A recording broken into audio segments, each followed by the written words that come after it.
안녕하셨습니까? 함께 깨치고 함께 성장하는 원더풀 인생 후반전의 파파홍입니다. 인생 후반기가 평안하려면 뭐니 해도 노후 4대 불안을 잘 관리해야 합니다. 여러분들도 아시다시피 노후 3대 불안은 만국의 공통이라 할 수 있는 돈, 건강, 고독입니다. 여기에 한국적 특성이 너무도 잘 반영된 자녀 리스크까지 포함시키면 노후 4대 불안이 완성되는 겁니다. 이 네 놈 중 어느 것 하나 만만한 것이 없죠. 그 중에서도 오늘은 한 놈만 콕 찍어 이야기를 나눠보려고 합니다. 바로 돈입니다. 이 돈 문제만 생각하면 한국인들의 노후가 캄캄해집니다.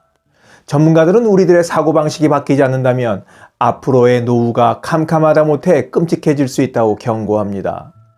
대체 우리는 무엇을 바꿔야 노후를 평안하게 살 수 있을까요? 전문가들의 경고에 대해 귀를 기울여 보겠습니다. 자, 본격적인 이야기 지금 시작합니다.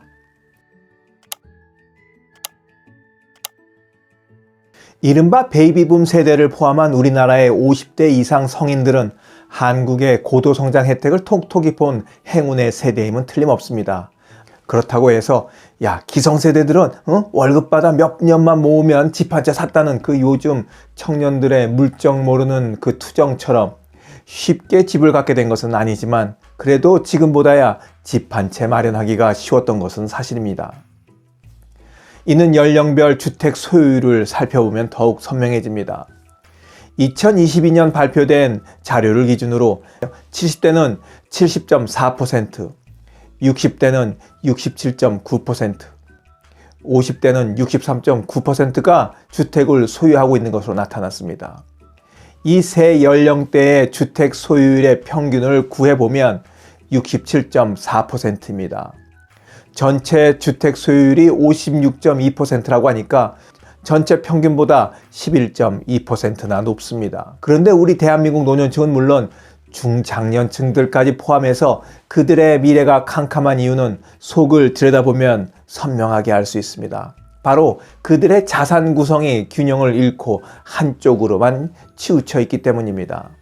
통계청과 금융감독원이 발표한 가계금융복지조사에 의하면 2022년 기준으로 한국 65세 이상 노년층의 순자산은 4억 5,364만 원이었습니다. 그런데 자산 구성비를 보니 부동산의 82.4%로 심각하게 몰려 있습니다. 금융자산은 저축에다가 기타 실물 자산까지 포함해봐야 겨우 15.1%에 불과한 실정입니다. 기타 실물 자산에 자동차도 포함되어 있을 것이 분명하니까 이를 감안한다면 금융자산은 더 줄어든다고 봐야겠습니다. 그럼 전 연령대의 자산 구성은 어떨까요? 젊은 층은 그래도 나이 든 사람보다 똑똑할 테니 자산 구성에서 균형을 이루고 있지 않을까요? 표에서 보시다시피 전 연령대를 포함한 한국인들의 자산 구성에서 부동산이 차지한 비중은 78%를 차지하고 있는 것으로 나타났습니다. 노년층과 별 차이가 없어요. 미국인과 일본들의 자산 구성 비와 비교해보면 우리나라 사람들의 자산 구성이 과도하게 부동산에 몰려 있다는 것을 알 수 있습니다. 미국인의 자산은 부동산 34%, 금융자산 66%로 이루어져 있고 일본의 자산 부동산은 부동산 37%, 금융자산이 63%로 구성되어 있습니다. 우리나라와 정반대죠. 이것은 무엇을 뜻하냐? 일본인들과 미국인들은 현금 흐름을 만들어 놓고 있다, 이런 말씀인 겁니다. 우리나라는 한마디로 자산 이꼴 부동산입니다. 게다가 부동산에 거품이 많이 껴있다 보니 집 한 채 갖고 있으면 부자라고 느껴지는 착각을 하게 됩니다. 부동산 가격이 최근 1, 2년 동안 많이 내려왔다지만 전문가들은 여전히 거품이 많이 껴있다고 말합니다. 거품이 껴있다 하더라도 부동산 가격이 계속 오르면 우리에게는 아무런 문제가 없습니다. 자산 규모가 커지니 걱정할 게 없죠. 하지만 만에 하나라도 일본처럼 집값 하락 현상이 일어난다면 앞으로 어떻게 될까요? 집 가격은 곤두박질 치고 팔려고 해도 팔리지 않는 그런 현상 말입니다. 문제의 심각성이 더해지는 이유는 이게 먼 미래의 얘기가 아니라 벌써 우리나라에서도 현실이 되고 있기 때문입니다. 벌써부터 지방에는 빈집들이 전염병처럼 번지고 있습니다. 조그만 초가상간을 말씀드리는 것이 아니라 이제는 아파트까지도 그렇습니다. 한 지방에 있는 18평 아파트 가격이 1,500만 원임에도 불구하고 전혀 거래가 되지 않는 지방 현실이 소개되었습니다. 서울에 모든 인프라가 갖춰져 있으니 기업들이 서울에 몰리고 일자리가 없어 청년들은 서울로 떠납니다. 청년들이 떠나니 주택 수요가 단절되어 빈집이 늘어만 갑니다. 일본과 같은 일이 벌써 지방에서 벌어지고 있는 겁니다. 여기에 출산율까지 고려한다면 문제의 심각성은 더해집니다.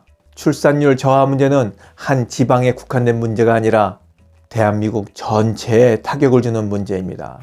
애를 낳지 않는다, 인구가 줄어든다고 아우성인 일본도 작년 출산율이 1.26명이었는데 반해 우리나라는 0.78명이었습니다. 이것이 전국 평균이지만 부동산 불패를 지키고 있는 강남에서의 출산율은 더 낮은 것으로 제가 기억하고 있습니다. 이것이 평생을 벌어 집 사는데 모두 털어놓고 집을 머리에 얹고 사는 우리 대한민국 국민들의 현실인 겁니다. 현실이 이렇다 보니 일하는 노년층들이 늘어나고 있는 거죠. 살고 있는 집에서 돈이 나오는 게 아니니까 생활비를 벌어야 하는 겁니다. 지난해 65세 이상 고령자 중 일하는 고령자의 수는 모두 326만 5천 명으로 집계되었습니다. 고용률은 10년 전보다 6.1%포인트 오른 36.2%로 OECD 경제협력개발기구 회원국 중 최고의 수준입니다. 고령자들이 많이 일을 한다는 일본조차도 25.1%밖에 되질 않습니다. 노인 빈곤율이 최고인 것과 비례해서 일하는 노년층도 최고로 많아지는 겁니다. 65세 이상 일하는 고령자의 93%는 본인과 배우자가 직접 생활비를 마련하고 있는 것으로 분석됐습니다. 매달 들어오는 돈이 적다 보니 이제 본인과 배우자가 나가서 일을 하는 겁니다. 생활비를 마련하는 방법으로는 근로나 사업소득이 87.8%로 가장 많았고 연금이나 퇴직으로 생활하는 비중은 8.3%에 그쳤습니다. 노후 설계 전문가, 금융 전문가들은 부동산 불패 신화에 눈과 귀를 닫고 부동산에 투자만 하다가는 정말이지 크게 탈날 수가 있다고 경고합니다. 한창 인기를 끌었던 오피스텔과 상가를 보세요. 거기에 투자했다가 손해보신 분들 많지 않습니까? 아파트도 이럴 수 있다라는 거죠. 요즘 아파트 재건축한다고 하면 고층으로 아주 쭉쭉 올리죠. 40층, 50층으로 올립니다. 나중에 거기에서 누가 살겠습니까? 이거 정말 조심해야 합니다. 장기적인 관점에서 바라보셔야 한다는 거죠. 그렇다면 우리의 미래를 좀 더 희망적으로 바꾸려면 어떻게 해야 할까요? 자산 구성에서 부동산의 비율을 줄이고 금융자산의 비율을 조금씩 늘려가는 수밖에 없습니다. 이미 은퇴하신 분들이라도 시각을 바꾸면 자산 구성 비율을 조금이나마 조정해 가면서 현금 흐름을 만들 수 있습니다. 아직 은퇴 이전이라면 보다 치열하게 각자의 상황, 각자의 금융지식 수준에 맞게 어떻게 하면 금융자산 비율을 늘려갈까 하는 고민을 심각하게 하셔야 합니다. 그것만이 노후를 경제적으로 쪼들리지 않게 살아갈 수 있는 유일한 해법입니다. 금융 공부하면서 자신이 아는 수준에 맞춰 주식, 채권, 펀드 등을 조금씩 해보는 겁니다. 해보면 자신에게 맞는 투자를 찾을 수 있습니다. 그런데 꼭 잊지 말아야 할 것이 있습니다. 투자는 반드시 여유자금으로 해야 하는 것이고 한 번에 대박 치겠다는 생각은 아예 버리고 잃지 않겠다는 생각으로 투자를 해야 합니다. 그리고 한 종목에 올인하지 말고 포트폴리오를 구성해야 할 뿐만 아니라 팔 때도 살 때도 분할 매수, 분할 매도 해야 합니다. 조금씩 잘 된다고 괜히 또 바람 들었다가 욕심부리면 그게 바로 망조가 들리는 겁니다. 조심하시기 바랍니다.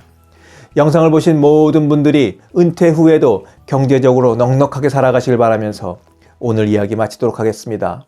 원더풀 인생 후반년에 먹고 사는 이야기는 계속됩니다. 감사합니다. 하루를 충만하게 살아가는 좋은 사람들이 모여있는 곳이 있습니다. 바로 지난 3월 5일에 문을 연 실버들의 전성시대 네이버 카페입니다. 서로를 격려하고 응원해주는 넓은 마음과 나와 다른 생각을 지닌 사람까지 포용할 수 있는 열린 마음을 갖고 계시다면 실버들의 전성시대에 가입하시기 바랍니다.